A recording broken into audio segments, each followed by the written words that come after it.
hello, welcome to our webinar today. We're talking about energy efficiency and electrification projects. My name is Kellen Damon. I work with the County Marin and the Community Development Agency's sustainability team. So just a little bit about the sustainability team. We're housed in planning with the Community Development Agency with the County Marin, and we work to promote sustainability in different building sectors in the community, also our own operations. So yeah, and you can read more about our programs and what we do on our website here. Just a quick agenda. I'm going to do a quick introduction. Then we have Jeffrey Liang with MTC ABAG, who's going to be talking about the Marin single family program. Then Tom DeCandia with SDI Installation is going to give us a great contractor perspective on doing these types of projects. And last but not least, Mark Chabria, who's also on the sustainability team with Marin County, and he's going to be discussing our Electrify Marin program and electrification. And then we'll have some Q&A. So this is the second webinar in a series that we're doing. Last week, we did a webinar on home energy audits. Like I said, we're going to be making a page on our website. So if you didn't get to catch that, that'll be up soon. When we repeat this webinar, we're going to do solar and battery storage on October 13th and 16th.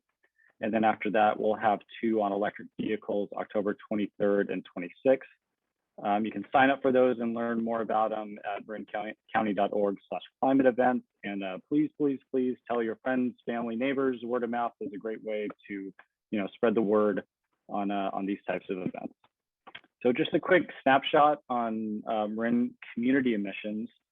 So this graph is actually taken for unincorporated Marin, so that's why agriculture makes up such a big part of the pie graph. If you took a snapshot from San Rafael or Mill Valley or something, it'd probably look a lot different. But basically, here's where we're at. This information was taken from our 2019 greenhouse gas inventory. There's going to be links in the slide that's sent out, so you can check that out. And the topics that we're focusing on with this webinar series incorporate around 60% of our emissions. So built environment and transportation with the EV webinar at the end. So besides lowering carbon emissions, there are some great benefits beyond that. Really, one of the main reasons that these energy efficiency programs exist is to reduce the need for new power plants statewide. Obviously, nobody wants a power plant built in their city, community, general area, and they tend to get put into communities that are, underrepresented. With that comes better air quality, so less power plants, better air quality, local job creation. These are jobs. Energy auditors that come out to your home, or folks like Tom here that do this type of work on people's homes, they can't be outsourced. So that's a really good benefit of these programs. Of course, lower utility bills, always important. And as we're going to discuss today, increased home comfort and increased resiliency. So there's a lot of reasons to make your home more efficient beyond just typical stuff you think about, like lower utility bills and reducing your carbon footprint. I'm not going to spend too much on these next slides because we're going to cover this in a lot more detail with Tom's presentation, but we really want people to think about their home as a system and addressing the building envelope and smaller things you can do, like changing light bulbs, before you get into bigger, more expensive projects like changing your HVAC, water heating, and eventually getting solar and a electric vehicle. A lot of the times when people think about sustainability and energy efficiency, their mind goes directly to solar and windows. Those are some of the most expensive projects you can do that don't have the best benefits. I mean, it kind of depends, but especially windows. A lot of people think that making their home more efficient, they just need to put in new windows, but really they should be looking at their building envelope and insulation. So Tom's actually going to have a lot of slides like this, but I always like to share these because if you've been up in your attic or crawl space and you see stuff like this, that's a sign that there's probably a problem, and you're potentially losing out on comfort and efficiency. So if any of these pictures look familiar, you're in the right place. And just some more examples: an insulated attic on the left, poorly insulated crawl space on the right. And another thing we like to message is the general loading order. So we tell people to do the least costly things first. And in some cases, there's programs that provide stuff for free, like for instance, the LED light bulbs and power strips, which is a program that Jeffrey will get into soon. But yeah, we basically recommend people just doing the simple stuff first, like changing out light bulbs, power strips, faucet aerators, and then moving into building shell, like I talked about, insulation, air sealing, and then moving into the more expensive projects like your furnace, AC, then windows, solar, battery, electric vehicles, which can be really big investments. I'm not going to touch too much on this, but basically there are programs that can just send you a kit in the mail that have a bunch of LED light bulbs, power strips that can help you get started. Home energy score is also a great way to get started. We covered this a lot on our first webinar, but it's basically a program where you have an assessor come out to your house and they rate your home and give it a 1 to 10 score based on similar size homes. And it also comes with a custom recommendation sheet that tells you, what you could do to make your home more efficient and how much money you'd save on your utility bills and that sort of thing. There's also a $200 rebate, which is provided by Marin. Here's just an example of what a score would look like for home energy score. And then Marin Home Plus, Jeffrey's going to get into this more, but basically there are rebates available for, when you decide to make your home more efficient and comfortable and better air quality. And those rebates go up to $5,000 depending on your scope of work. We'll get more into detail on that later. And here in Marin, there is a program, Electrify Marin, which Mark will talk about, that provides additional rebates if you're switching from gas appliances to efficient electric appliances. So we'll get into more detail on the different types of projects that can cover. But what I want to get across is there's an additional rebate for folks in Marin, and they can actually be stacked on top of the Marin rebates. So it just further makes the project and the whole process more affordable. And there's a home energy advisor. So basically, they are a free independent advice service. They're not financially connected to any work you do. So they're there to offer technical support for making energy efficient improvements to your home. They can connect you to Marin contractors, help you review bids. And they're just there to kind of be a general sounding board for when homeowners are looking to do projects on their home regarding energy efficiency. And this is my contact info. Again, I'm going to be sharing this out, everybody that registered for the webinar. And yeah, don't hesitate to contact me with any questions.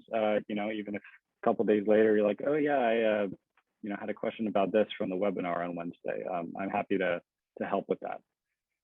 So with that, we're going to move into our next presentation with Jeffrey Liang from ABAG NTC. And Jeffrey, when you're ready, take it away. Sure. Okay. Yeah, it looks good. Great. Yeah, I'm not going to take too long. I think Kellen did a great job of giving an overview. But as sorry, and I represent the Marin single family program. And this program has given out since 2000, has been in effect since 2013 in different iterations. And we've given out over $24 million to help over 12,000 homes make these energy efficiency upgrades. So, yeah, and we typically have a budget about 4.2 million a year in terms of rebates to give out. So you may not have heard of us, but we're kind of in the background, and we really want our contractors to be able to kind of help you and provide that personal touch. But we've learned a number of things over all these homes upgraded, and really, kind of Kellen alluded to it. There's really a process you want to take as you're improving a home. The best way I can explain it is, my wife is a nurse at Stanford Hospital. And so I kind of think of this process almost like the medical process like what you do for your body. You should take the same kind of concepts for your home. Why I say this is every home is different. Even homes on the same block can have very different issues. Just even the orientation or, who built it can change, all the things that can change the way air moves throughout the house, how heat, and even moisture. And so the idea is just like if you're sick, you go to the doctor, they run some tests on you, they give you a diagnosis, and then they give you a prescription or to get better. We want people to take that same method in their house. That way we can identify if your home is really leaky. We had this homeowner I spoke to where they said it felt like we were camping every day just because of how drafty the home was. And so obviously you want to deal with that first before you put in a whole new furnace. Being able to identify where the heat is leaking out of your home. We've heard so many people say that they can't sleep upstairs in the summer because it's so hot. And in the winter they can see their breath.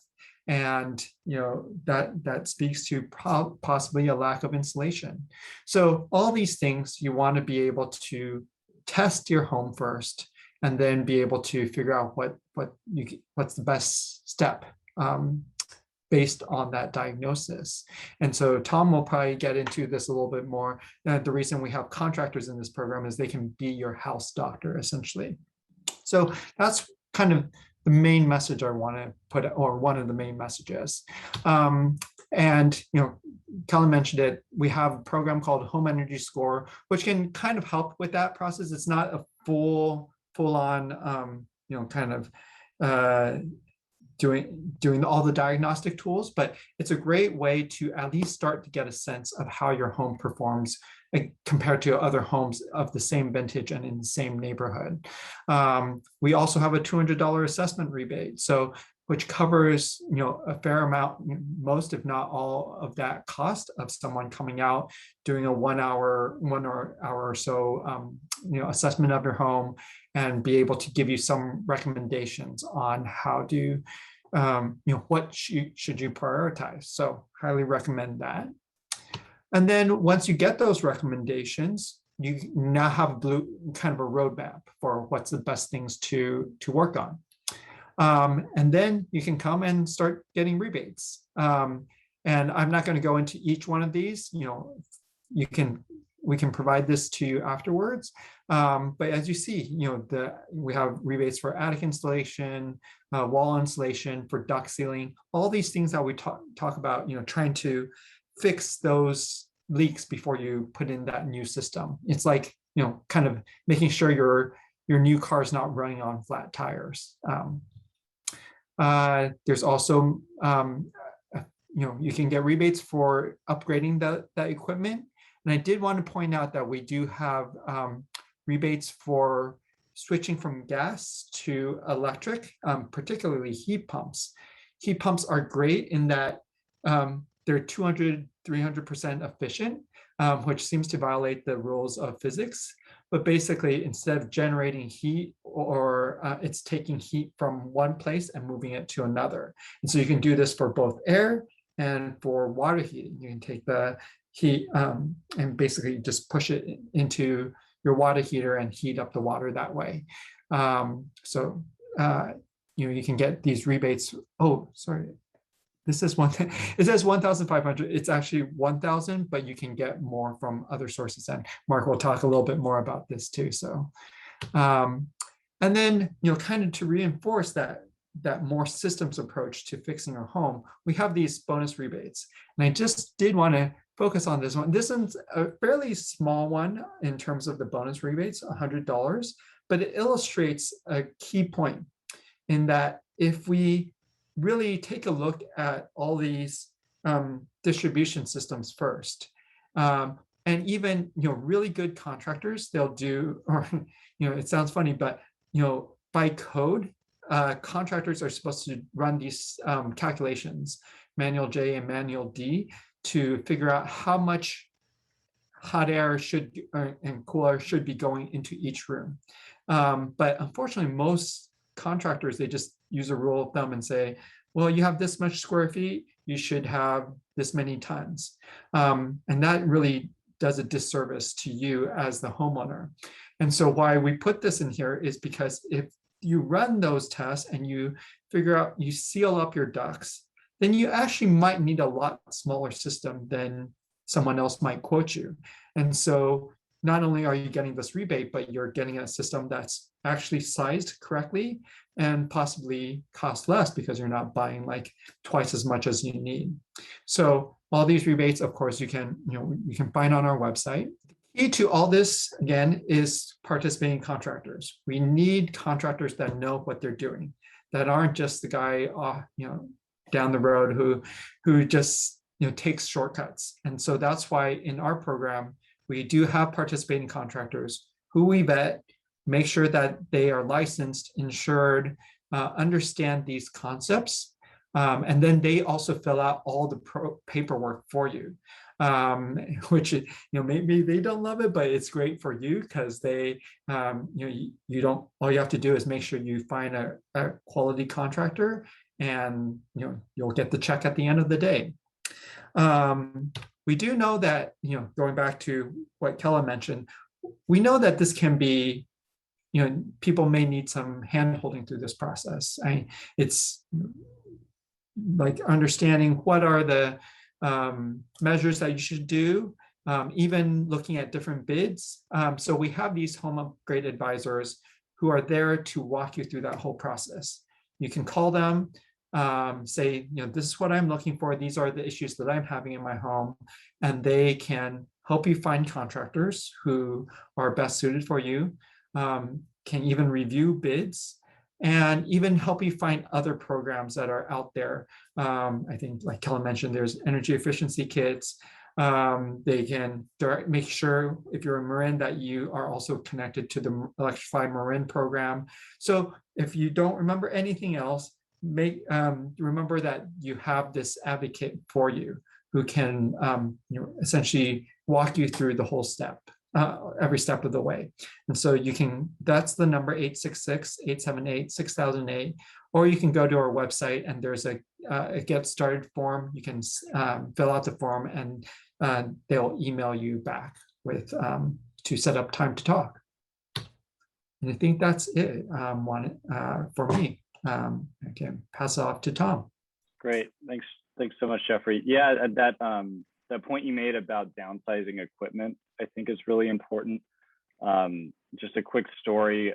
When I was still living in San Diego, I was getting into this type of work. I used to work for local government down there, and we were promoting the Energy Act for California, which is what it was called at the time. And yeah, my brother was moving into a new house, and there were a lot of energy issues. So I took a colleague over there, and we borrowed some of the diagnostic equipment, like the blower door and duct blaster, to see how leaky the house was. And then we also learned a little bit about the history. So, unfortunately, an old woman lived there who passed away, and that's when my brother was moving in, and she was always complaining about the heat. It was in the eastern part of the city, close to San Diego State, and we took a look in the attic. There was no insulation. And their solution to being too cold, being too hot in the house, was to put a 6-ton air conditioner in the backyard, which was way too big for this house, way too big for the duct system. It was just that thinking of, well, it's too hot, let's get you a lot of AC. But that's not, the solution. That's like the opposite of what you want to do. You want to have a measured house in terms of the capacity that it needs, and the duct system as well, and also like a sealed duct system, so that the air that you're basically paying to cool down is getting to where it needs to be. So yeah, that's a really good point about the properly sizing, and there's actually a rebate for downsizing if you have a huge system on there. So thanks, Jeffrey. So now we're going to pass it to Tom DeCandia, who's with SDI Insulation. I've known Tom for a number of years. I think I first met him, we used to do these home shows. So if somebody did an improvement project to their house, we basically gave them an extra rebate to have like a Tupperware party so they could show off what they did and hear a presentation from us. So that was a number of years ago. So I can say for sure that Tom has been in this space for a long time and SDI installation as well. So I'm really glad that they're here to, share their insights from the contractor perspective on these home performance projects. So Tom, when you're ready, go ahead. So yeah, I'm totally on point with this whole process, and I think it's really important for homeowners to understand more about their home, whether they're doing improvements right now or in the future, to basically understand how the house works. You're paying a tremendous amount for real estate in this area, and there hasn't been much of a gauge. The home energy score is the first attempted gauge to understand what is the value efficiency-wise of a home that you might be interested in buying. Most people buy the home, they move in, and then find out what it's like to live there. So moving forward, what we use to achieve a better understanding is what we call the whole house approach, where we look at everything. So building performance and building science go hand in hand, and some of it is kind of common sense. If you think about the house is cold, it's drafty, and you've got a window open, so you close the window.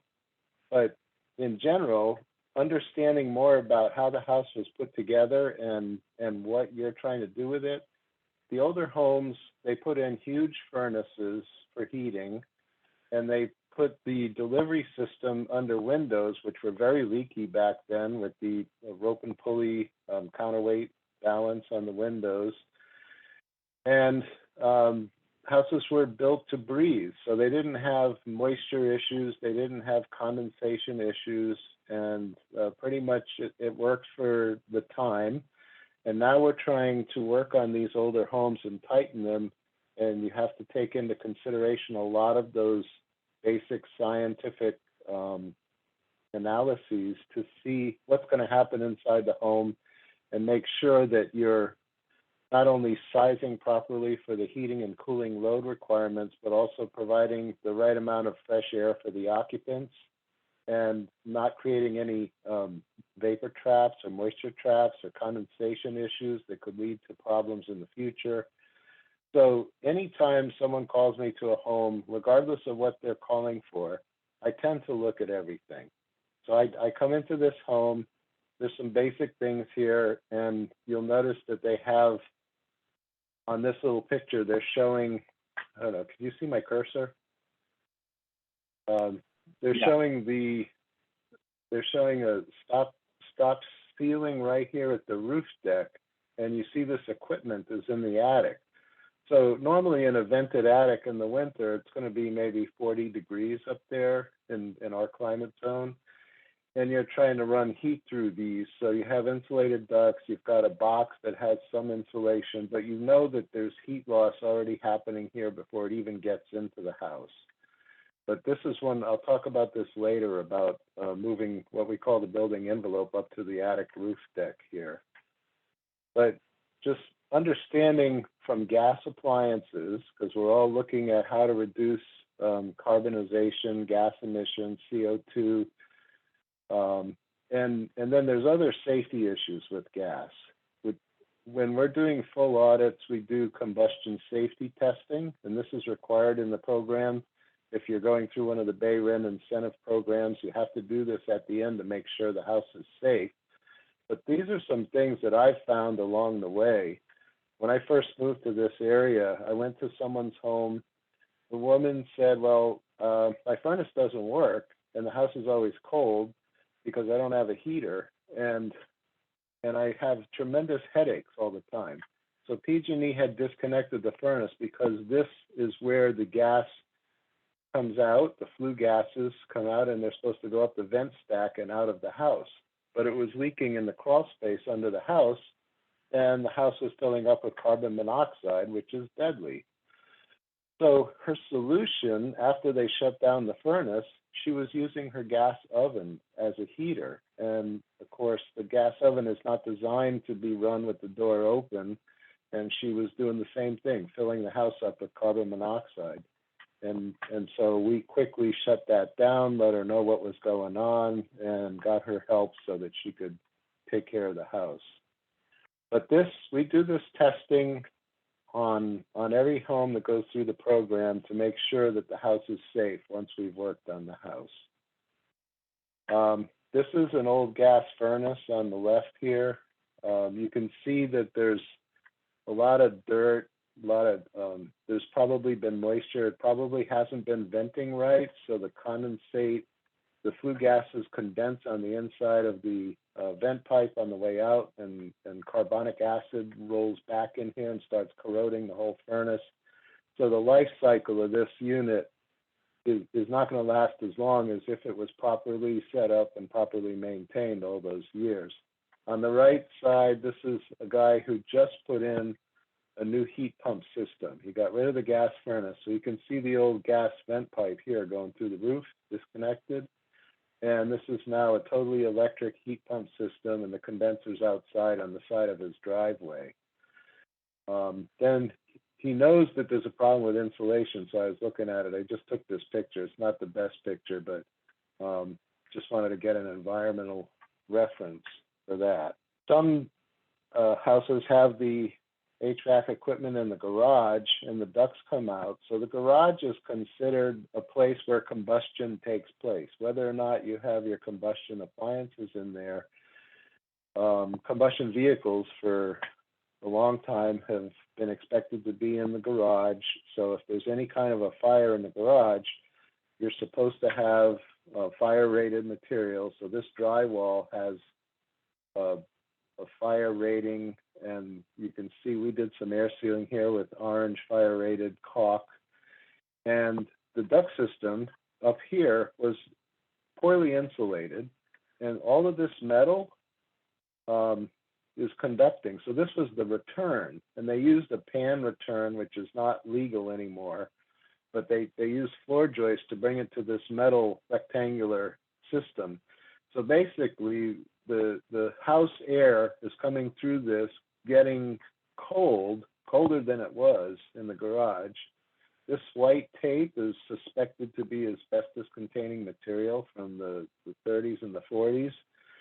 And so it goes down here, it goes into the furnace, goes through, gets conditioned, and then it came out through these ducts. So they didn't want to spend a lot of money, so the least improvement we could do was to seal and insulate the supply ducts. So you see this is a FSK type material that we wrapped the system after we sealed all the connections, and this has a fire rating itself. So when we're trying to make improvements, we do every little thing we can, and most of these things don't cost a lot of money, and we're just trying to cut down on energy loss and waste, and grab every little bit of energy back so that we can control the condition we're trying to create inside the house. So you go back to that reference of having a window open. When we use a blower door to measure building leakage in a house, we do a calculation with the volume of the house against that pressure reference between outside and inside when we're running a fixed amount of air through the sensor. And we come up with a leakage number, and then we can calculate from that number the approximate size of a hole. If you put all the little leaks together, it could equal the size of a window, or a 1 by 1 or 1 by 2 hole, or a round hole that's maybe 1.5 feet in diameter. So as we're sealing these little pieces of like a little leak here, a little leak here, we're actually cutting down on that hole. So that's little bits of leakage at a time that we're not losing as we move through the process. Here in the attic, here's a couple of duct systems that go through the attic. One of these has air conditioning. The other one, they were talking about adding an air conditioner because it's too hot in the summer. So I look at the whole house. You can see this one has a fan right here in the gable vent because it gets too hot in the summer. So if it's 130 degrees up here and you're trying to push cool air through this duct system, even though it's got this little bit of insulation on it, you're still going to absorb a lot of the heat from the attic and lose a lot of what you're trying to achieve. And you're spending electricity to do this. And the other thing is the length of these runs. This house is about 40 feet. So these runs come from a garage on both of these, and they travel the length of the house to get to the different locations. So that's, when you do the math of that, you've got the conduction loss through the duct system, then you have some resistance through this insulation that slows the transfer of that conduction against 130 or more heat in this area. And then you've got the circumference times the length, so that's how much material is exposed to lose that energy. And so as you do this math, you can see by the time it gets where it's going, you've lost a good percentage of that energy. So we try to cut down every place we can to save. And then this next one here, this is a return. So the return box is here. They didn't even think to insulate it because back in the old days, they called this a cold air return. And it's returning the air from your house back to the furnace to be heated and redistributed. So the furnace is conditioning it to a higher temperature. So it starts here, it runs along, this one is a 60-foot run to the garage. And it comes down into the garage and it goes another 15 feet or so in a cold garage here, and then it goes into this old gas furnace. And this one distributes through the floor. So I don't have those photos in this presentation. But you can see that this is a good 75 feet of a 20-inch diameter duct of sheet metal. So whatever this environment is, if it's cold in the winter, if your house was 65 and you're trying to get it up to 70, so you take that 65-degree heat and run it into this 40-degree metal, which has great conductivity, you're giving away a tremendous amount of what the house had and now putting it through an oversized furnace to make it super hot and try to get the house up to temperature. So, by the way, that house is thinking about getting an air conditioner, and the inverse is going to work with a hot attic. This is one of those pictures I showed you earlier with the duct system. After we sealed and insulated the attic, we also sealed and insulated the duct system. And then we put extra insulation and buried that duct system under all this insulation. So pretty much whatever temperature this attic is, it's not going to transfer into the duct system and into the house. Not anywhere near what it was before. Here's some temperature readings. Usually when I first show up, if they're talking about heat gain, which all through the summer, that's pretty much the biggest concern about comfort in a home and what can be done. So this one here, the attic hatch is 92 degrees. And inside the attic, the roof deck is 131 degrees. So just think about this, for 6 or 7 hours in this day, you've got infrared rays coming from the sun, which is a tremendous source of energy. They come through the roof deck and convert to heat in this attic. And now all of this framing, all this ductwork, all the material, including the insulation, all absorbs that and holds it like thermal mass. So come nighttime, you want to go to bed in the bedroom and you've got this huge ball of thermal mass that's heated up to whatever temperature it's been able to achieve, that now has to balance out with nature. And we're very lucky in this part of the bay where we have some cold air that comes from the ocean and blows through the hills and helps to evacuate some of that heat. But still, the balance of it, if you've got air conditioning, you're losing it by not having control of how much comes in here. The reason I'm talking about heat gain in an attic is because when you're converting a furnace to a heat pump electric heating system, you automatically get the option of air conditioning because a heat pump uses the condensing and evaporating properties of a gas that boils below zero. And by compressing it and then releasing that compression, you're using it to extract heat either from the house to put it outside and throw it away, or you're extracting heat from outside in the winter and putting it away in the house. So it runs in both directions. And so people who haven't had air conditioning before, that have one of these homes with the duct runs in the attic that could be 130 degrees, are now going to be running cooling through that duct system in the summer. So they haven't had the issue before. Now they have the option of achieving comfort, but we want to do everything we can with the least amount of energy. So we want to affect whatever control we can over every part of the house and the assemblies. And then when we do our final calculations from a full energy audit, if you're able to do one of those, we come up with a heat load requirement and a cooling load requirement, and we do the calculation to project what you're planning to do. If you're doing air sealing and reducing air leakage by a certain percentage, if you're insulating where there wasn't insulation before, if you're insulating your ducts differently and lowering the amount of leakage in the duct system, all of these come out to a change in that heat load requirement or the cooling load requirement. So this next one here is just the attic hatch that I showed you that was 92 degrees. This is what we use. This is 2 layers of rigid to equal R46 is what we have here. Glued to the actual hatch cover, so it's never going to fall off of here. There's so many of these attics that I go into where you open the cover and there's nothing on it, and then somewhere about 6 feet away you see a piece of fiberglass that used to be on the hatch that someone just chucked because it was in their way. And so this is like a permanent solution for the attic cover.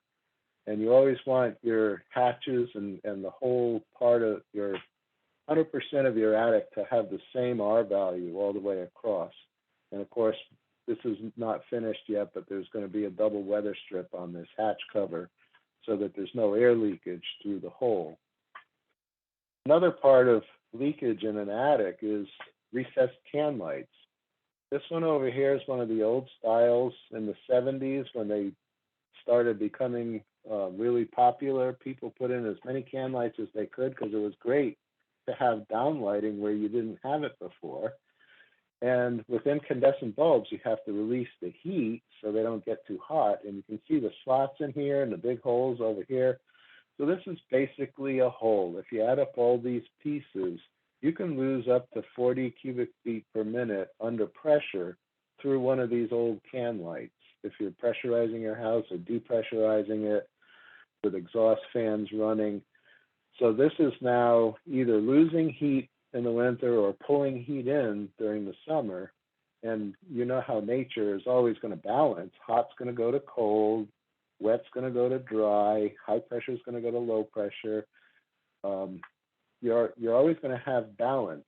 And our homes are basically trying to maintain a condition that is different from what nature is outside. And we're spending energy to do it. But sealing things like this is an easy way to not spend energy to have to accomplish that. So this can here, this is a recessed can light fixture. It's one of the newer types in the early 2000s. It's IC rated, means insulation contact rated. You can just bury this thing in insulation. But this one, see the model number here? Usually it'll say ICAT if it's airtight, which means insulation contact airtight. I looked up this number and the can looked airtight to me, but when I looked this up, it says, yes, the inside layer is separate from the outside layer, and this is an airtight can. So just a little change like this, sometimes these are pretty inexpensive, and then an electrician, whatever their labor is, to swap these out. If you've got 40 or 50 of these old cans in your ceiling, trying to seal up other gaps and cracks and penetrations where plumbing and electrical goes through the attic into the walls, isn't going to make as much of a difference if you still have all these holes in the ceiling. So there's other things we can do with, depending on the type of fixture and the type of bulbs. There are some fire rated covers, but they are expensive, and we can air seal a cover over this. And if you start building containers on top, now you have extra weight in the attic. There's a lot of considerations about the approach. And of course, when you're working with efficiency, part of your efficiency drive is to also be efficient with the budget. So you look at different ways to accomplish the most gain with the least expense and save the most amount of energy. This is air sealing. We use this Hilti foam. There's a couple of different types, low expanding, so you can actually direct it and have it fill small gaps and holes. And then the orange is a fire rated foam. So this attic, we completely vacuumed it out. And this photo right here is the crew is just setting up right now. So they place these baffles at the eave vents because they don't want to have any insulation obstruct ventilation. So you have regular cross ventilation throughout the day as the sun's beating down on the roof. And this is a ruler that measures how much insulation is going to go in here. With fiberglass, it's going to be 16 3/4 inches up to here. So you can see how much insulation it's going to take at our current performance level that we're working in the program. So this baffle has to be high enough so that the insulation doesn't topple over into that cavity and block the venting. So then they proceed with air sealing. You saw these pictures earlier with Kellen's slides. And so what you're looking at here is there's a wall here underneath the house. I mean, under this ceiling, this is a hallway.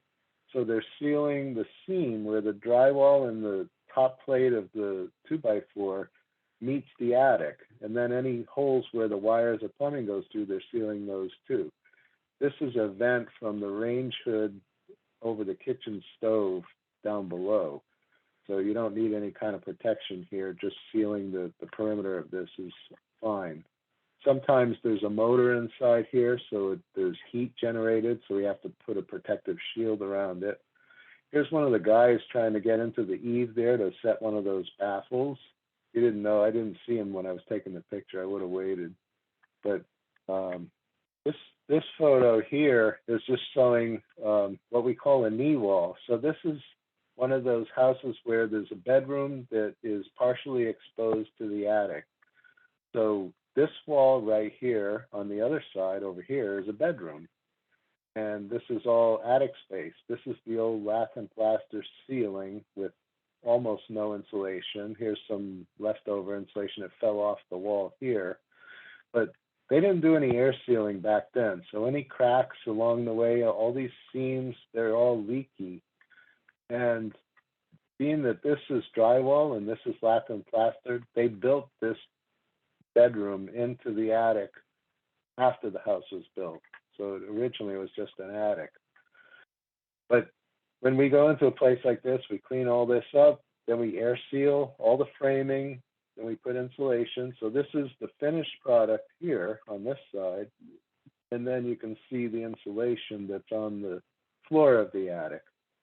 You've probably seen houses like this where they have a piece of glass window in the roof, and then they have in the ceiling just a plastic lens or a glass piece of glass, hopefully not just regular glass because that could break.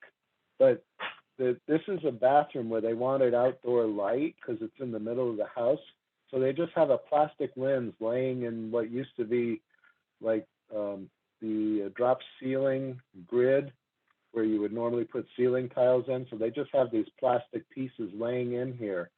So there's no seal around here and there's no insulation to separate the two conditions. So if you're running air conditioning below and you've got 130 degrees up here, you're easily losing it between the two zones. But the light from this roof window was providing daylighting inside the bathroom, which is nice. You didn't have to turn the light on. So the solution here was to have someone with carpentry skills actually build a wall from this window to this lens, and here is the finished product here. So you can see that's the glass insert in the roof, and no lens here, but the wall of that is completely air sealed and insulated. You can see it here. And we're using FSK, which has a radiant barrier property, so the heat of this attic space is being reflected off of the skylight wall. And we normally do that on knee walls as well, like where you see that bathroom wall connected to the house. So sometimes it's related to budget, what expense we go through, but this made a huge difference in this house. So other ways to lower heat gain in an attic, we always look at if it's a heat problem, first of all, is there enough venting? So there are code measures that call out how much venting you should have, low and high. And sometimes it's in an area where it's typically more wet outside than inside, like parts of San Francisco. And roofers don't really want to add vents to attics there or flat roof cavities because they're concerned that it's going to allow more water to get inside the attic than what was in there before. But this is just a regular gable vent, and they had all the E-vents blocked with all this storage. So what we did was installed a radiant barrier. This is a foil material. The top side has a reflectivity rating, and the bottom side has a low emissivity rating. So you're fighting twice here for infrared rays coming through the roof and converting to heat into this attic by reflecting some of it back so it doesn't get through into the attic. And then what does get to this barrier, less of it emits down towards the attic space. So now all the framing and all this insulation at the bottom and all these materials that are stored are absorbing less. So you have less heat gain stored as thermal mass at the end of the day. And that's important if you're putting in air conditioning or putting in a heat pump and you're going to use that cooling side of the heat pump, you want to be as efficient as you can. And then insulation itself doesn't do anything useful unless you install it properly. So all this fiber products, whether it's cellulose, fiberglass, rock wool, cotton, which they stopped making last year when the plants couldn't keep up. And there's also sheet wool now, which is kind of expensive. But all these fiber products, all they do is slow the conduction of heat through from fiber to fiber to fiber. They're slowing that transfer. So in most assemblies, like walls and floors, you want to put an air barrier on both sides because you don't want air to move through the fiber. So when air moves through, it takes energy right with it. All it does is allow it to pass through, so you lose energy. That's why we do all that air sealing. But once we stop the air movement, the next thing is conduction. So if it's 70 underneath the ceiling and it's 40 up here, we want to slow that transfer as much as we can. What this guy is doing, he's putting the same height of what the ceiling joists are and filling these bays nice and squarely cut, delaminating around wires, cutting around plumbing and boxes, and then he's cross-hatching with another layer here, and that covers the tops of these joists. So the ceiling joists actually conduct too. Wood has a conductivity rating of 1, R1 per inch.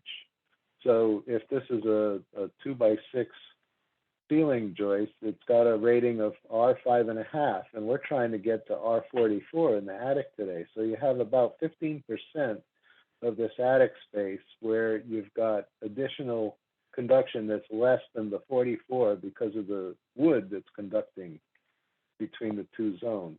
So the cross-hatching helps to limit some of that, what we call thermal bridging across the framing.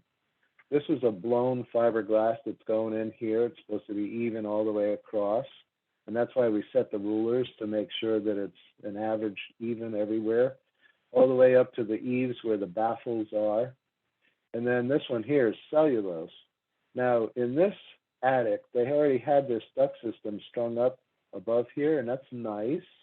But think about what I was saying before. If this was a cooling system and you've got this 130-degree surface in the summer, and you only have this small amount of insulation on this system, it's not as effective. If you were redoing it, you could put it down on the ceiling joist and then cover it, because this insulation is just not enough.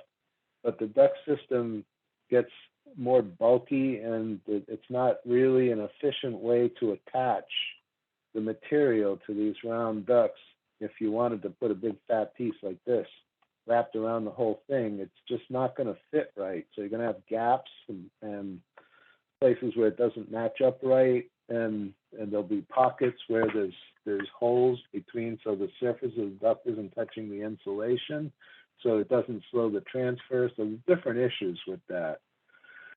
But we still, with the building materials that are available today, we do the best that we can and try to gain the most savings. This is an unvented attic assembly using spray foam. So sorry I didn't take a picture further out, but I'll show you others when we do it with new construction, which is really popular these days. So instead of using the flat ceiling area as our thermal, as our building envelope, we're actually moving that envelope and the thermal barrier to the roof deck. So this is a basic attic, and now the spray foam, this is an R38 spray foam. It's not only covering the roof rafters, but it's filling all the pockets. So all the ductwork that's down here is now inside the assembly. So when the sun's beating down on this roof, the outside surface on composite shingles could be up to 190 degrees, I've measured. And coming through the different layers of roof decking and whatever, coming out here could be 130 plus on the underside. But with this foam, it's different than fiber, because fiber just slows the transfer through conduction. And then we have to air seal to stop air from moving through.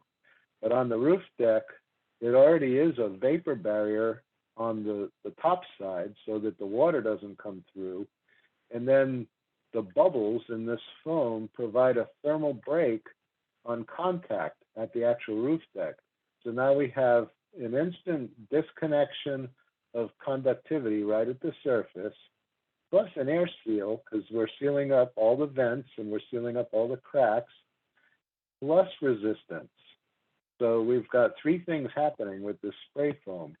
It is expensive, so not everybody can do it, but it's a great solution for both heating and cooling. These little tubes you see here are daylighting, and this is the exhaust fan. So this is they've got one fan pulling in multiple pipes. So when someone turns on a bath fan, it's pulling from different areas, and the actual motor is away from the vents, so you don't hear it as much. Let me just move on here.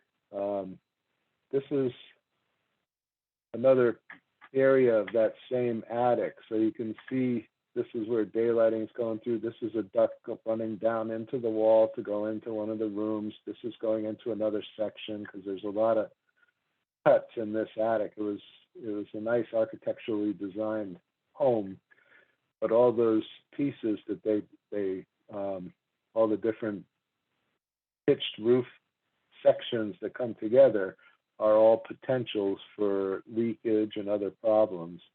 So we had to make sure we cover the entire roof deck all the way down to the top plates of the exterior walls. So all these ducts are completely, they're all protected inside this environment. So if you're going to put your system up here, it's not going to get excessively hot in the summer, and it's not going to get excessively cold in the winter. So you're also protecting your equipment when it's mounted inside a protected space like this. This is new construction.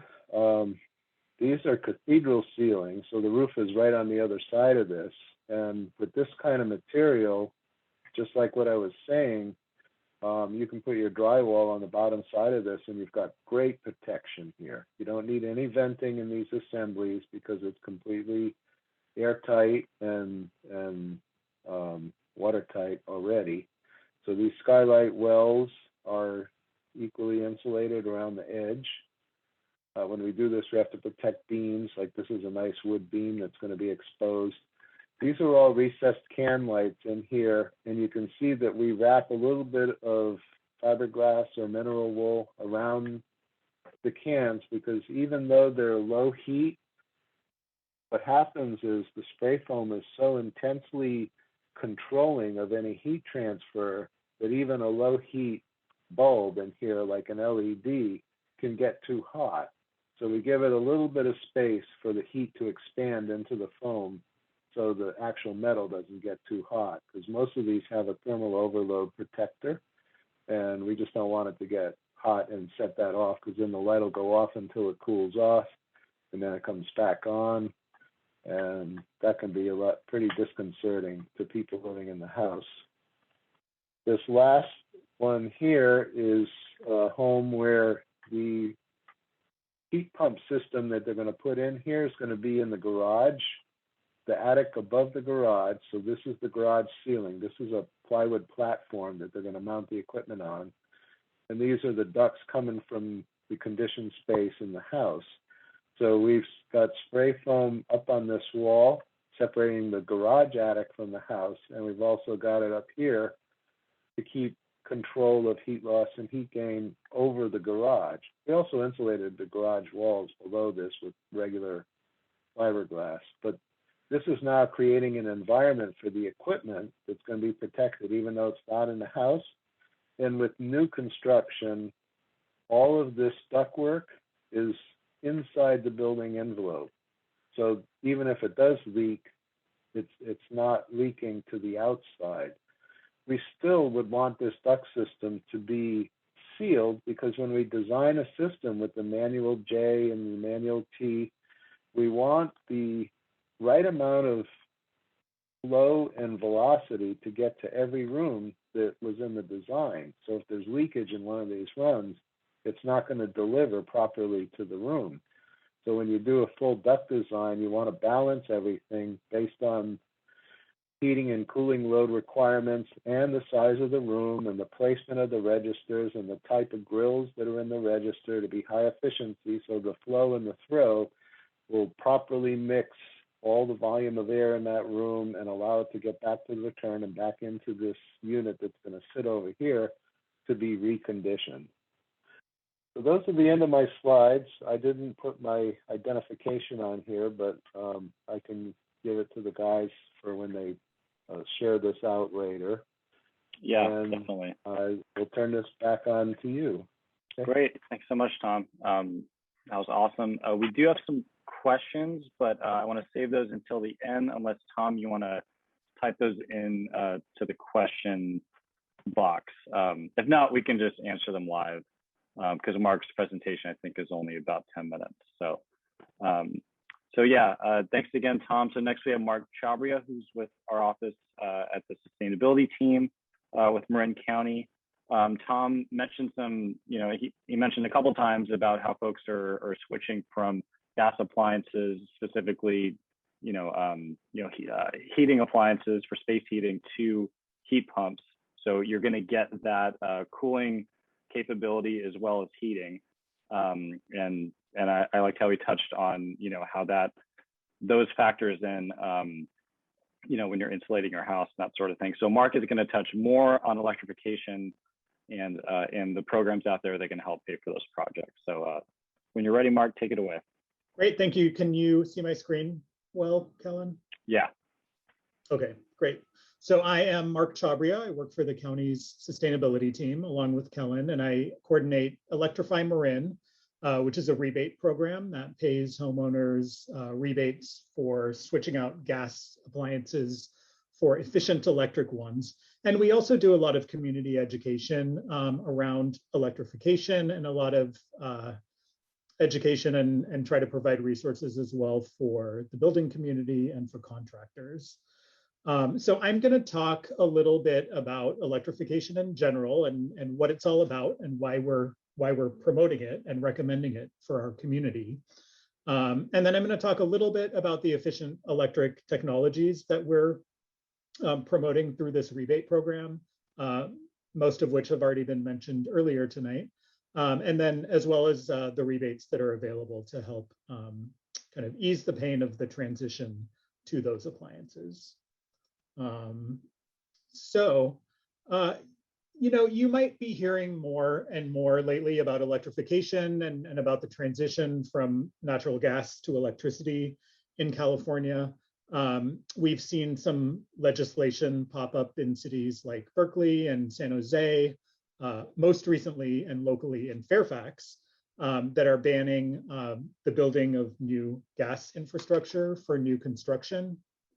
And really what that's all about is that, you know, again, we're from the sustainability team, so we're always concerned about the greenhouse gas emissions in our community and the climate change that's caused by those. So, you know, one of the things about our community greenhouse gas emissions is that the biggest chunk of GHG emissions in the community definitely comes from transportation. It's over 50%.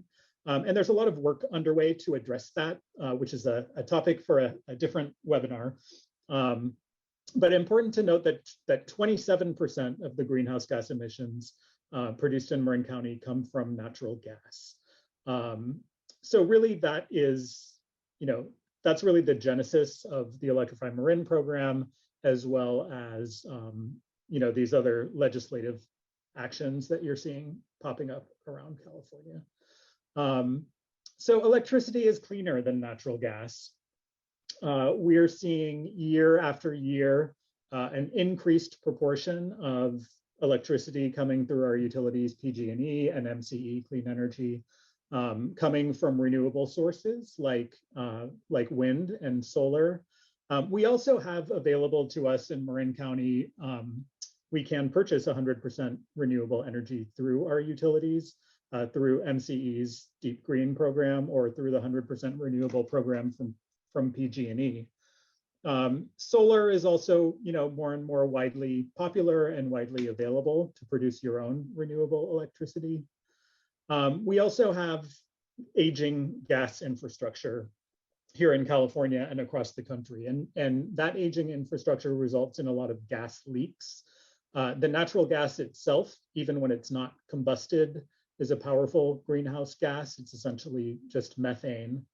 And you know, both leaks and the combustion of natural gas that Tom talked a little bit about earlier really produces some indoor air quality issues. So anytime you're burning natural gas, you're producing byproducts like carbon monoxide,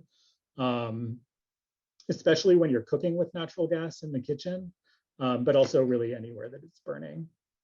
And then another reason to electrify is that we now have a number of cutting edge appliances that, you know, not only do the same job as some of our old polluting gas appliances, but really even do a better job and can help us to make our homes more comfortable, give us a higher level of control over the temperature of our home with different temperature zones, a higher level of control while cooking. And then finally, there are now increasingly financial incentives for making the switch. So just a little snapshot here of how most of us use natural gas in our homes. You can see that, and this just represents the typical California home. You can see that the biggest chunks are water heating and space heating. Those are the biggest by far, at about 44% each, with the third biggest use being for cooking generally. There are some other miscellaneous uses like clothes dryers, pools, spas, fireplace inserts, propane grills, that kind of thing, that make up a smaller percentage. But you can see, you know, if you have a goal of reducing your fossil fuel use, especially as it relates to your home, just replacing your gas water heater is going to cut your home's fossil fuel use by 44%, which is pretty significant. So we'll see a little later about some ways you can do that. So in order to begin to address the need to reduce some of the greenhouse gas emissions that are produced by natural gas use in Marin County, we launched the Electrify Marin rebate program at the beginning of 2019. We have some rebates available for appliances that function in those biggest uses of natural gas, water heating, space heating, and cooking. These rebates are available to all homeowners in Marin County. Important to note too that this program operates completely independently of other rebate programs that are associated with the utilities. So it is possible to get Electrify Marin rebates in addition to rebates that are available through BayREN or through PG&E or MCE. So the rebates range from $250 to $1,000 for most households, with some higher rebate amounts available for low-income households. And the program has really been enormously successful. We have paid out over $300,000 over the last couple of years in rebates to hundreds of homes within the county. So just to get into some of these technologies that are a great alternative, efficient electric alternatives to our major gas appliances, beginning with heat pump water heaters, which Jeffrey mentioned a little bit earlier. So you can see in the photo that a heat pump water heater looks very much the same as your standard gas storage tank water heater. On top of the unit is a heat pump, which is a technology that moves heat from the surrounding air into through a coil into the storage tank and heats the water that way. So because it doesn't actually produce any heat, it is absolutely the most efficient way to heat water that's available. It does require, again, because it needs to get some of that heat from surrounding air, it does require ventilation or at least some space around it. So generally 700 to 1,000 cubic feet of surrounding air in order to give it enough sort of fuel, so to speak. Important to know that these units will cool the surrounding air a little bit. So depending on where your water heater is, that might be a good thing. If it's in a constantly hot location of your home, you might get a slight air conditioning effect from that. But if it's somewhere like in a bathroom or whatever, it might not be ideal. The rebates that are available, for a standard home, it's $1,000. For a low-income household, it's $2,000. And again, there are additional rebates available for heat pump water heaters, notably through BayREN, which is another $1,000 rebate. So stacking those on top of each other can really create a great opportunity for homeowners. When you're getting a couple $1,000s off one of these projects, you really end up with an equivalent cost of just switching out to a new gas water heater. So that's great. The next group of technologies here are heat pumps for space heating. So there are, as was already mentioned, a great solution for both heating and cooling your home with a single efficient electric appliance. So there are a couple of different kinds of heat pumps for space heating, but they have some things in common. So they are always going to have an outdoor unit that will bring heat from the ambient outdoor air into the home through refrigerant coil. A central air source heat pump is it's an ideal replacement for a ducted furnace. There's a central unit within the home that feeds into your existing duct system. They're very high efficiency. Again, provide both heat and air conditioning for your home. And the standard rebate is $1,000 with $2,000 available for low-income households. And a mini split heat pump is generally a ductless system. They are extremely efficient because there's no opportunity for any kind of heat or energy loss through a ducting system. Also provide both heat and air conditioning with a rebate of $800 or $1,600 for low-income households. There are also rebates available through BayREN for mini split heat pumps, and they can really be an ideal replacement for a gas wall or floor heater. Again, that doesn't use ducts. So moving into induction cooking, which is one of the more kind of fun and hands-on appliances that we incentivize. Induction cooktops work very differently than the electric or gas cooktops that we're used to. They don't produce heat. They use electromagnetic energy to directly heat the iron molecules that are within your cookware. So as a result of that, a lot less energy is used.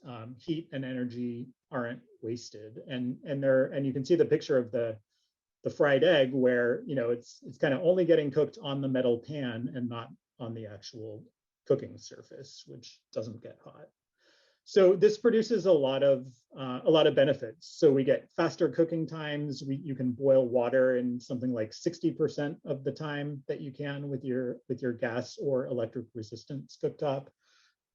These are using about 60% of the electricity that a standard electric resistance cooktop would use. Extremely easy to clean with the smooth surface that you can see in the photo. And again, because the cooking surface doesn't actually get hot, you don't really get that cooked or burnt, caked on residue from whatever you're cooking. Really important benefit also is the improved indoor air quality that you get. So as I already mentioned, burning natural gas indoors produces noxious fumes like carbon monoxide that would be, we'd all be better off without those things in our home. These appliances also won't heat up your kitchen, which is great. So instead of kind of being forced to order takeout on a hot summer evening, you can get away with doing some cooking. It's not going to take as long as your stovetop, traditional stovetop cooking took. And there's no heat loss either. So note that you have to use cookware that has some iron content, or else it's not going to heat up. It won't use it all. So there may be some cases in which replacing some of your cookware is in order. But rebates range from $250 to $500 for cooktops and electric ranges. And there are additional rebates available as well through Marin has an additional $300 rebate. So again, a $550 rebate off of a induction cooktop, it's gonna take a significant chunk out of the cost. So for people thinking about moving in the direction of electrifying their homes, I like what Tom said earlier about the whole house approach. And I like to suggest some steps on how to begin. And the first would really be to identify which of your home appliances are fueled by natural gas or propane. Think about how much gas they use and how old they are. So if your water heater is teetering on 15 years old, it is definitely going to break down at some point. And it's better to make a plan about how you're going to replace it now, rather than making a rushed decision when you are left with a house full of people who don't have hot water and want to take a shower in the middle of winter, right? So it's an opportunity to be, this kind of planning is an opportunity to be a little bit more intentional about your energy use and to, again, so we don't have to make these rushed, panicked decisions. And so the next step would be to research the electric replacements and that are available and try to figure out if your home, the space that you're installing the appliance in is a good fit for that appliance, whether it's feasible for you.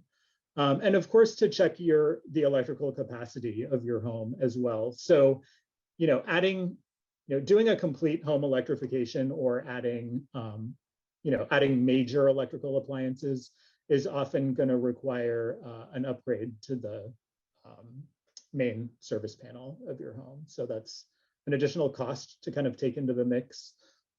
We do actually offer rebates through Electrify Marin as well to offset that a little bit. So make a plan for your appliance replacement and then get some estimates from contractors. It can really pay off to get several different estimates and do some shopping around for sure, in my experience.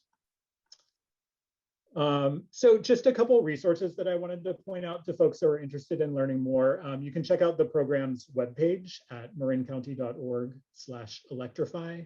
There's a lot of specific information about appliance eligibility and that kind of thing on the website. Another one I wanted to point out is a website called The Switch Is On, which is a project that was created by a group up in Oregon called Electrify Now. They have a really great website that gives a lot of information about efficient electric technologies. And it also has some great tools like a rebate finder tool where you can put in your zip code and find out what local rebates are available for you. So I encourage you to check that out too. But of course, you can always contact us. Kellen and I are always happy to hear from you and answer questions and kind of help you.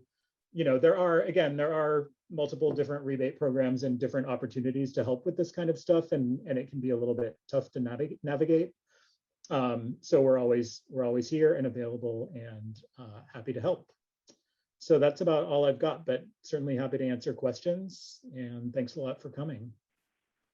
Yeah, thanks so much, Mark. So I see that Tom is typing in some questions. So let's jump to some of the ones that maybe you can help us answer, Mark. So David asks, where to get advice on needed electrical service upgrades to power electric appliances. So kind of like, you know, how would you know if you need to upgrade your service panel? Yeah, no, that's a great question. And you know, generally when you get if you have an HVAC contractor or a plumbing contractor come out, you know, to give an estimate for a heat pump water heater, they are going to evaluate that for you and let you know whether it's going to be feasible with your, you know, with your existing electric service. They'll generally have an electrical contractor, subcontractor who they work with, who they might recommend, but you can also, you know, you can also do that on your own. You know, it's an important question, an important thing to think about. And, you know, looking at your home energy use in kind of a holistic way is important. Like if you have plans to maybe add solar to your home in the future, or maybe to add a charging station for an electric vehicle, those things are going to, if you have 100 amps of electrical service, which most homes in Marin County do, it's most likely that you are going to need to do that. So for some people, when they're planning for electrification, getting the service panel upgraded first it can be a logical first step for some people. Great.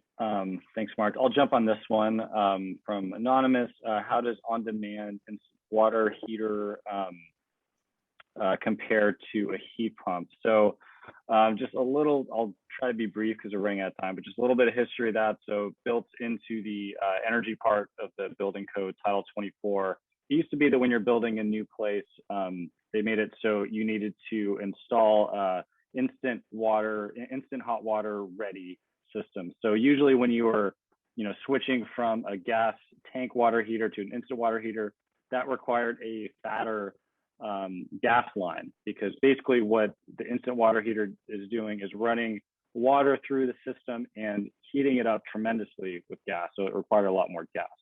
And the benefits of those is that you're basically saving energy when you're not in use. So if you have a lot of, you know, kids in the house, teenagers taking showers all the time and stuff, you're probably not going to end up saving any, you know, gas compared to even an old water heater, like a traditional gas water heater. All heat pump water heaters use that tank model. So there's no such thing as an instant heat pump water heater. There might be instant electric water heaters, but that is not using the heat pump technology of, you know, taking ambient BTUs from the air and putting it into your water heater. That's using more of like the same technology, like a blow dryer or something. So it's not as efficient. Probably your electric bills are going to spike from those. Let's see. Here's a good one. Maybe Mark, you've had some experience with this. Can a heat pump water heater be used for a hydronic/radiant heat system? Yeah, it's a great question. It's not I believe that it is possible, and it's not something that I've seen done locally. The standard heat pump water heaters that they sell at major retailers, Home Depots, that we're really seeing a lot of people install in their homes will not work with a radiant system. So it would be more of a specialized job. And I haven't seen, I've had this question definitely especially from people who live in Eichler homes within the county. And nobody's told me that they've found a great or cost-effective solution when attempting to research it. So, I don't have a great answer. It is definitely possible, but I'm not aware of a contractor locally who does that. Yeah, and for Eichler homes, I know there's a lot of those in Marin. Typically, what I've heard is that folks go to the mini split heat pumps to kind of heat individual rooms. What I do know about radiant heating systems, a lot of people that have them absolutely love them, but when they break, they really break, and it's a big deal because you have to tear up the floor and that sort of thing because you have water pipes going throughout. So it can be pretty messy when they, when they finally lose their function. It looks like Tom's been killing it with the text questions. I do want to touch on Tom, one that you answered. Maybe you can just repeat this for everybody, but just curious about the insulation in the attic.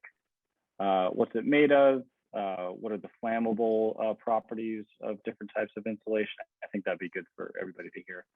Okay, so basically in my slides, we looked at blown fiberglass, we looked at fiberglass bats, we looked at cellulose, and we looked at spray foam. So the fiberglass products are non-combustible.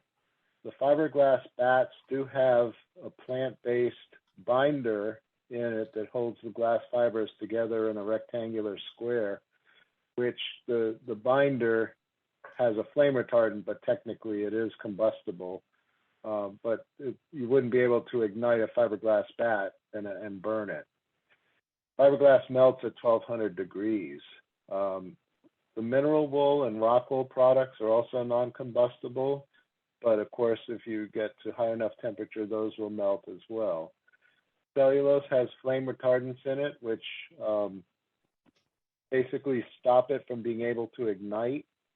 You can do experiments and cause it to start smoldering, and it will spread within the area that it is, but it'll stop as soon as it comes up against a piece of wood.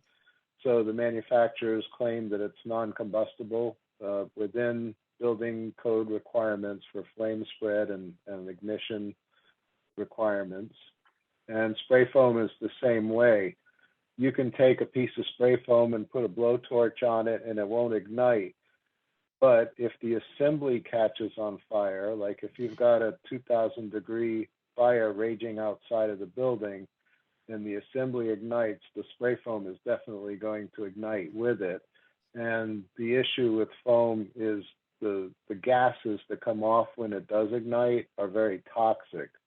So spray foam is designed, whether it's in a rigid board, manufactured as a board, which you've seen in your Home Depot or different places, and it's also applied on site the way it is on the film that I showed with the application of the roof deck.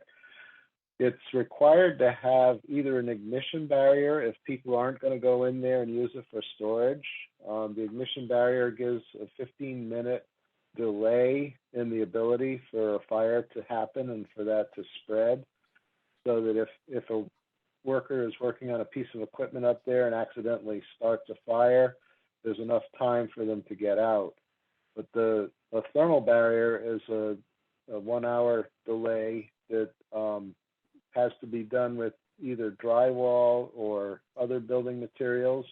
And there is a spray-on coating equivalent that you can put on the spray foam if it's exposed. So some people like to use the attic as a storage space. So if people are going to go up there, it has to have a thermal barrier. So that gives you a longer time before ignition can actually happen. Great, thanks, Tom. Looks like Mark is typing in the answer for Connie, but so Connie, we already kind of talked about on-demand water heaters versus heat pumps and that sort of thing. One thing that brought up though that I don't think anyone mentioned. So Mark talked a little bit about where you want to place these heat pump water heaters. They need enough space to basically get fed the appropriate amount of air because they're taking, BTUs, energy from outside and directing it into the tank. So you don't want to put it in a closet because it'll, freeze the closet. It won't get enough, ambient air. But another thing you can do if you don't have a good space for that is they can be vented. So they can be vented to the outside or, somewhere else to grab that air if you don't have if you don't have a big space to put them in. And Sarah has a question. Can I apply for the Electrify Marin and Bayren programs if I install these measures with my own contractor, or do I need to use one of the approved contractors? So for the Bayren program, it needs to be a Bayren contractor. It is free for contractors to join. They just have to sit through some trainings and do some paperwork. For the Electrify Marin program, you just need you need to get a building permit, the application, before and after pictures, and you need to be installing the, equipment that's to the proper efficiency levels that the program specifies. Mark, did I miss anything with that? Nope. Okay, yeah. So, in order to get both rebates, I tell people that, you should look at Bayren contractors first. They typically handle all the paperwork there. For most Electrify Marin rebates, that application is done by the homeowner after the project's done. And yeah, so that's kind of the way to do that. Connie asked oh yeah, go ahead, Mark. Yeah, let me just add to that I'll just clarify that the Electrify Marin program does not have preferred or member contractors, but I do think that Bayren is a good resource to shop around for contractors, particularly those who are kind of engaged in like an energy efficiency focus. But then also just that there are a couple of electrification rebates that are available through Bayren that don't require that you work with a Bayren contractor, and those are the induction cooktop rebate and the heat pump clothes dryer rebate. So you could, you can have those installed by whatever installer was recommended by the retailer that you bought the equipment at. Great. Looks like Tom is typing in an answer to Connie's question about health concerns for flame retardants and that sort of thing. Great. Well, we are at time. I'll let everybody finish their answers, but any last minute questions? Okay. Well, I once again want to thank everybody for spending part of their evening with us and attending the webinar. Again, I'm going to be sending out the slides from everybody and as well as some follow-up information and the recording once I get that edited down for time and that sort of thing. So watch out for that email. And yeah, please tell your friends, family, neighbors that we're doing these. After Saturdays, we're going to have another webinar on solar and battery storage if you're looking into those projects. And then we're wrapping up the series with one on electric vehicles. So hope to see everybody there. Everybody have a good evening, and we'll see you soon.